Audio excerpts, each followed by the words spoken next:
Hello guys, welcome to my YouTube channel. কেমন আছো তোমরা? এখন আমরা কথা বলবো হচ্ছে এবছর রিলিজ হওয়া বলিউডের একটি অ্যাকশন ফিল্ম নিয়ে, যেটা খুবই একটা ভায়োলেন্ট ফিল্ম এরকমই বলা হয়েছে। এবং ফিল্মটা হচ্ছে নতুন অ্যাক্টরের একটা ডেবিউ ফিল্ম। ফিল্মটাকে ডিরেক্ট করেছে হচ্ছে নিখিল ভাট, মানে যে এর আগে অপূর্ব, যেটা ডিসনি প্লাস হটস্টারে বেরিয়েছিল, সেই সিনেমাটিকে ডিরেক্ট করেছিল, যার তারা সুটারিয়া ছিল। তো সিনেমাটির নাম হলো কিল, যেটা 5 তারিখে রিলিজ করেছিল জুলাই মাসে। তো সেই সিনেমাটি এখন ফাইনালি অ্যামাজন প্রাইম ভিডিওতে, তার পাশাপাশি অ্যাপেল টিভিতে রিলিজ হয়ে গেছে ইন্টারন্যাশনালি। এবার মিড আগস্ট আর সেপ্টেম্বরের দিক করে আমাদের ডিজনি প্লাস হটস্টারে এই সিনেমাটি রিলিজ হবে।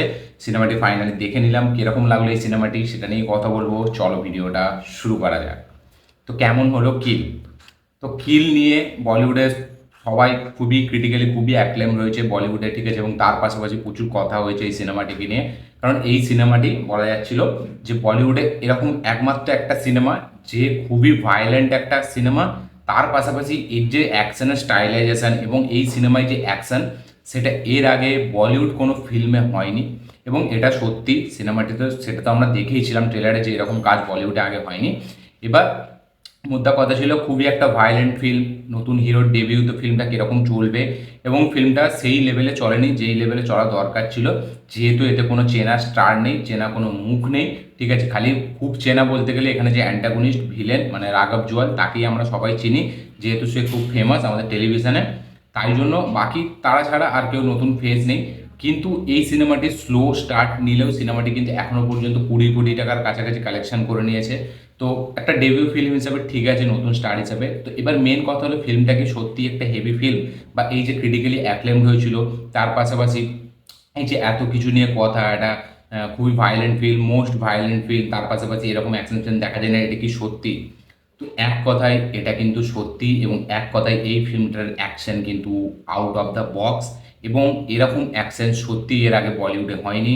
আমরা এরকম অ্যাকশন একমাত্র হলিউডে দেখেছি, সেটা হলিউডের যে কোনো সিনেমা, রেড রিডেম্পশন, আমাদের জন উইক, নোবডি, ঠিক আছে। নোবডিতে এতটা ভায়োলেন্ট নেই, এতটা ভায়োলেন্স নেই, যেটা জন উইকে আছে খুবই ভায়োলেন্স, কিন্তু এতে সেরকম ভায়োলেন্স নেই। কিন্তু রেড রিডেম্পশনে আমরা দেখেছিলাম এরকম ভায়োলেন্স, খুবই ভায়োলেন্স আছে। ওল্ড বয়, যেটা অ্যাকচুয়ালি মানে ভায়োলেন্ট সিনেমার মেন যে সিনেমাটিতে সবসময় নাম হয়, সেটা আমরা দেখেছি। কিন্তু বলিউডে এরকম সিনেমা প্রথম হয়েছে। এবার এই সিনেমা যে ডিরেক্টর নিখিল ভাট, সে এর আগে অপূর্ব বানিয়েছে, যে ডিজনি প্লাস হটস্টারে, যেটা একটা ওটিটি ফিল্ম ছিল, সেই সিনেমাটা কিন্তু একটা থ্রিলার, সার্ভাইভাল থ্রিলার ফিল্ম। তাতেও কিন্তু ডিরেক্টর এই গোর ব্যাপারটাকে রেখেছিল, এই ব্লাড বাথ ব্যাপারটাকে রেখেছিল। কারণ তাতেও যদি আপনারা দেখেন, তারা শুটের যাদেরকে মারছিল, যে ভিলেনগুলোকে, তাদেরকে কিন্তু খুব ব্রুটালি মারছিল। ঠিক মানে একটা নর্মাল ফিল্মে কিন্তু আমরা দেখি না, বলিউডের ফিল্মে এরকম। আমরা NH10ও দেখেছিলাম, কাইন্ড অফ ওরকম সার্ভাইভাল থ্রিলার, কিন্তু ওই রকম মানে খুব একটা গোর যে ব্যাপারটা এরকম ছিল না, যেটা অপূর্বতে ছিল। এবার সেম ডিরেক্টর ডিরেক্ট করেছে কিল। এবার এইখানে ক্যামেরার কাজ দুর্দান্ত, মানে ট্রেনের ভেতর যখন ওই অ্যাকশন সিনসটা হচ্ছে, সেখানে যে ক্যামেরাগুলো মানে ইউজ করা হয়েছে না, সেগুলো ব্যাপক, মানে ব্যাপক স্টাইলাইজেশনে অ্যাকশনগুলোকে শ্যুট করা হয়েছে। এক একটা ফ্রেম আমাদের কোথাও মনেই হবে না যে এটা একটা সিনেমা চলছে, সত্যিকারের মনে হবে যে না জেনুয়ালি মানে একটা সিন চলছে, মানে যে একটা মানুষের মধ্যে বাকি 4-5 জনের সাথে মারামারি হচ্ছে, একটা মানুষ বাকি অপর দিকে 4-5 জন, তাদের মধ্যে মারামারি চলছে। এবং এত ওয়ান টেক শট ইউজ করা হয়েছে এই সিনেমাটিতে, মানে এই অ্যাকশন ডিজাইনগুলোতে, মানে ব্যাপক লাগে সেইগুলো। এবং এই সিনেমাটা অ্যাকচুয়ালিতে ডিরেক্টর শুধুই কিন্তু অ্যাকশনের জন্যই বানিয়েছে, এবং অ্যাকশনটাকেই মেন হাইলাইট করেছে। তারা কিন্তু একটা সিনেমার যে ইমোশন হয়, বাকি যে ইমোশনগুলো, সেগুলো কিন্তু রাখেনি। কারণ এই সিনেমার ইমোশনটা আমার কাছে কোথাও না কোথাও গিয়ে সেরকম খুব একটা ফিল হয়নি, যে এদের দুজনের মধ্যে যে বন্ডিংটা, আমাদের হিরো আর হিরোইন, ঠিক আছে, তাদের মধ্যে যে বন্ডিংটা, তাদের মধ্যে যে কেমিস্ট্রিটা, সেটা অ্যাকচুয়ালি মানে রোম্যান্টিক দিকে, লাভের দিক দিয়ে বোঝা গেলে হালকা ফিল করতে পারি, কিন্তু তাদের মধ্যে ওই যে ইমোশনাল বন্ডিংটা, সেটা কোথাও গিয়ে আমার কাছে পার্সোনালি ফিল হয়নি, আমার সেই বন্ডিংটা। এবং আমি এটা জেনে বুঝেছিলাম, বসেছিলাম দেখতে, কারণ এই সিনেমাটা শুধুই কিন্তু আমাদের অ্যাকশনের জন্যই দেখা দরকার, অ্যাকশনের জন্যই সিনেমা বানিয়েছে এই ডিরেক্টর। কারণ সে পুরোপুরি ফোকাসটা স্টার্টিং টু এন্ড, আপনারা যদি সিনেমাটি দেখেন স্ক্রিন প্লেটা, সেটা কিন্তু পুরোপুরি মানে অ্যাকশনের জন্য ডিজাইন করেছে, এবং অ্যাকশনটাকে সে হাইলাইট করেছে। তাই জন্য আমি কোথাও মানে এটা থেকে ডিসঅ্যাপয়েন্টমেন্ট হয়নি যে এই সিনেমায় ইমোশন নেই। এবং এই সিনেমায় মাঝখানে একটা টুইস্ট ঘটে যায়, ঠিক আছে, একটা ট্র্যাজেডি ঘটে যায়, যেটা দেখে মানে স্বাভাবিক স্বাভাবিক অন্য সিনেমা হলে খুবই একটা ইমোশনাল, খুবই একটা মানে কেঁদে ফেলার একটা সিন হয়ে যেত, কিন্তু এখানে সেরকম নাই। এখানে সিনেমাটাই ডিজাইন করেছে অ্যাকশনের জন্য। এবার এই সিনেমার স্টোরিটা যদি আমি হালকা বলি, স্টোরিটা নতুন কিছু বলার মতো কিছু নেই। একটা ট্রেনে কিছু ডাকাত তারা হামলা করছে এবং সেখানে আমাদের এই আর্মি সোলজার হিরো লাক্স, মানে যার নাম হচ্ছে অমৃত, সে আছে, তার গার্লফ্রেন্ড আছে আমাদের তুলিকা। এবার এই অ্যাটাক করার পর ডাকাতরা তাদের সাথে কি হচ্ছে, তাদের সাথে কি করছে ডাকাতগুলো, সেটা নিয়েই দেখতে হবে ফিল্মটা। এবার এই ফিল্মটার যে মিউজিক, সেটা কিন্তু দারুণ ইউজ করেছে প্রত্যেকটা জায়গায়। যেভাবে একটা মানে একটা ইমোশনাল সিন হলো, তারপরে কিছুক্ষণ পরে কিন্তু মিউজিকটা আস্তে আস্তে চেঞ্জ হয়ে যাচ্ছে, সেখানে কিন্তু একটা অন্য মিউজিক চলছে, যেটা মানে পুরো আপনাকে বসিয়েই রাখবে যে অ্যাকশনটাই দেখার জন্য। আপনাকে ডিরেক্টর বলেই দিচ্ছে যে আপনি শুধু এই ফিল্মটা দেখতে এসেছেন শুধুমাত্রই অ্যাকশনের জন্য, এবং সেই জন উইক ফিলিংসের জন্য, সেই ওল্ড বয়ের ফিলস নেওয়ার জন্য, সেই আমাদের ডেড রিডেমশনের ফিল নেওয়ার জন্য। বাকি কিন্তু অন্যদিকে প্রোভাইড করছে না। তাই জন্য সিনেমাটা যখনই কিছু একটা অন্যদিকে ডাইভার্ট হতে যাচ্ছে না, তখন কিন্তু ফট করে স্ক্রিন প্লেট আবার অ্যাকশনের দিকে চলে আসছে। এবার মেন কথা হচ্ছে আমাদের এখানে হিরোর পারফরমেন্স কীরকম হলো। এখানে তাকে লাক্সকে দেখে মনেই হবে না যে একটা ডেবিউ অ্যাক্টার। সে যেই লেভেলে অ্যাকশন করেছে, আমি বলবো আমাদের বলিউডে অনেক স্টার তার মতো অ্যাকশন করতে এখনও পর্যন্ত পারেনি।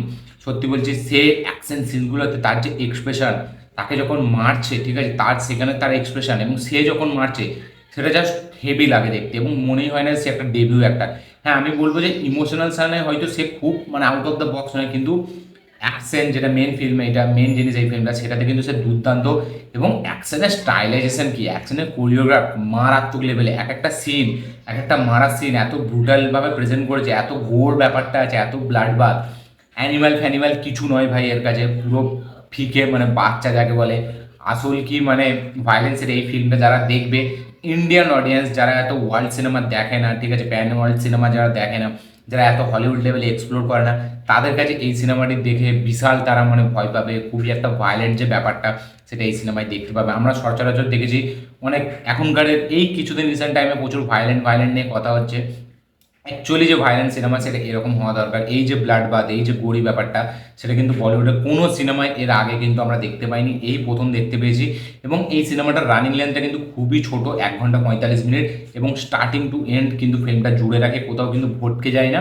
হ্যাঁ, আমার একটাই নেগেটিভ আমার লেগেছে এই সিনেমাটি, সেটাও আমি জানি, যেহেতু আমি এই সিনেমাটি দেখতে বসেছি অ্যাকশনের জন্য। এই সিনেমার ক্লাইম্যাক্সটা আমার খুব একটা হেভি জমেনি, সত্যি বলছি। এটা কাইন্ড অফ একটা মানে নেগেটিভ দিক বলা যায়।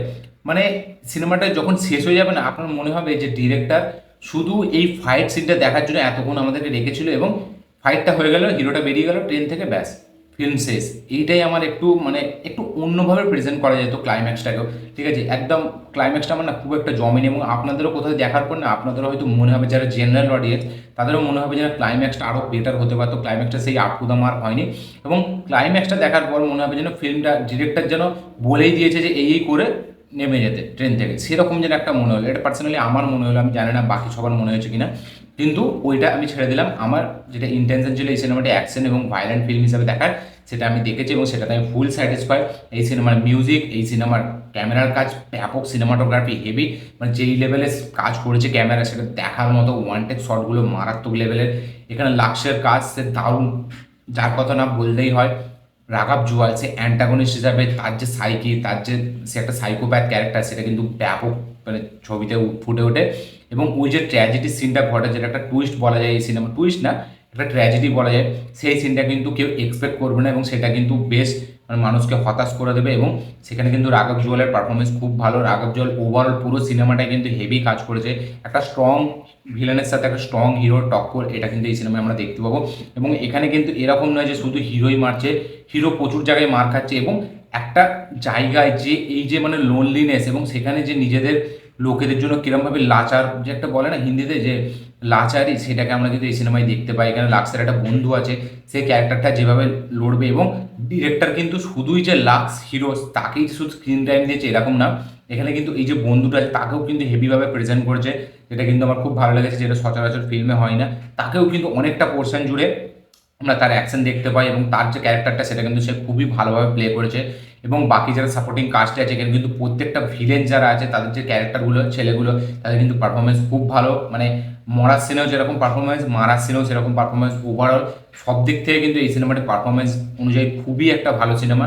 তার পাশাপাশি এখানে মিউজিকের কাজ যেরকম বললাম খুবই ভালো, ডিরেক্টরের ডিরেকশন দারুণ, অ্যাকশনের কোরিওগ্রাফ, অ্যাকশনের স্টাইলাইজেশন সেটা মারাত্মক লেভেলে।